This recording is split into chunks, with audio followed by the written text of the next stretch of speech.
Bismillahirrahmanirrahim. Assalamu alaikum students. Today the topic of discussion is reflection, echo of sound. So let's start. मैं कोशिश करूँगी कि मैं आपको बिल्कुल easy words में समझाऊँ ताकि आपकी अंडरस्टैंडिंग बेस्ट हो जाए, ठीक है। तो रिफ्लेक्शन, इको ऑफ साउंड क्या होती है? इको क्या है? इको जब हम बात करते हैं साउंड की, इको की, तो वो क्या है कि जब हम कोई साउंड प्रोड्यूस करते हैं तो हमारे प्रोड्यूस करने के बाद वो साउंड रिफ्लेक्ट होती है, मतलब किसी चीज़ पे जाके रुकती है, किसी वॉल पे या किसी भी मीडियम पे जब वो जाके रुकती है और वो उस मीडियम की वजह से दोबारा जब प्रोड्यूस होती है तो वो उसको हम कहते हैं इको, ठीक है। फॉर एग्ज़ाम्पल आप एक वॉल के आगे खड़े हैं और आप क्लैप करते हैं।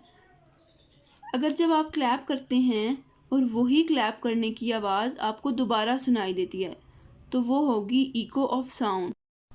इवन वहाँ पे कोई दूसरा नहीं था जिसने क्लैप किया, लेकिन आपको क्लैप करने की आवाज़ आई। इट मीन्स कि आपकी जो प्रोड्यूस करदा साउंड थी वही दोबारा से प्रोड्यूस हुई, उसका जो रिफ्लेक्शन हुआ उसकी वजह से इको प्रोड्यूस हुई। जो आवाज़ प्रोड्यूस हुई उसको हम कहते हैं इको। सो आई होप कि आपको इको की बात समझ में आई होगी।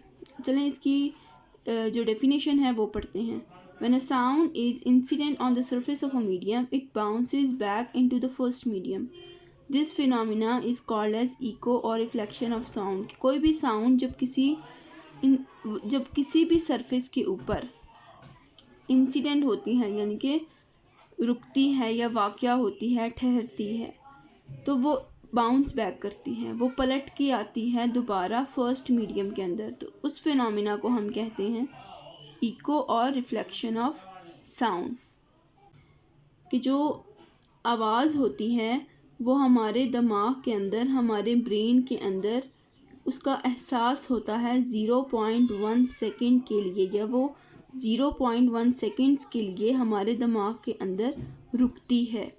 To hear a clear echo, the time interval between our sound and the reflected sound must be at least 0.1 seconds. के अगर हम एक इको को सुनना चाहते हैं तो जो टाइम इंटरवल है हमारी साउंड के, जो हमने साउंड प्रोड्यूस की है और जो रिफ्लेक्टेड साउंड है या फिर जो इको है, उसके दरमियान का जो टाइम इंटरवल है वो क्या होता है? 0.1 सेकेंड होता है। So if we consider speed of sound to be 340 metre per second at a normal temperature in air, we will hear the echo after 0.1 second. ये इस फिनोमिना को फुलफिल कब करता है कि अगर हम स्पीड ऑफ साउंड को कंसिडर करते हैं 340 मीटर पर सेकेंड एक नॉर्मल टेम्परेचर या फिर एयर के अंदर, तो हम इको जो 0.1 सेकेंड वाली इको की पहले जो sensation of sound persist in our brain for 0.1 second, ये वाली बात है, तब ये वाला फिनोमिना फुलफिल होगा। The total distance covered by the sound from the point of generation to the reflecting surface and back should be at least 340 meter per second into 0.1 second, जो कि होगा 34 मीटर के इक्वल। अब यहाँ पे हम कहते हैं कि total distance covered by the sound, कितना डिस्टेंस है पॉइंट ऑफ जनरेशन के, जहाँ से साउंड प्रोड्यूस हुई है, टू द रिफ्लेक्टिंग सरफेस, जहाँ पे साउंड ने इंसिडेंट होना है, वहाँ का डिस्टेंस कितना होगा? अब ये हमने डिस्टेंस फाइंड करना है ना, तो 340 मीटर पर सेकेंड वेलोसिटी है, उसको हमने मल्टीप्लाई किया है टाइम के साथ, तो 34 मिनट हमारे पास, 34 मिनट्स आया है हमारे पास, 34 मीटर आया है distance. Thus for hearing distinct echoes, the minimum distance of the obstacle from the source of sound must be half of this distance। अब ये बात थोड़ी सी समझने की है।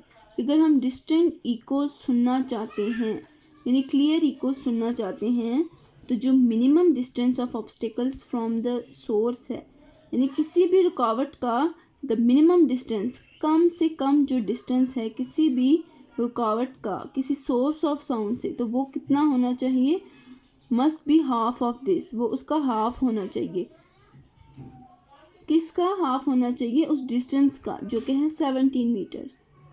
तो echoes may be heard more than once due to successive or multiple reflections। Echo हम एक से ज़्यादा सुन सकते हैं। वो किस तरह से?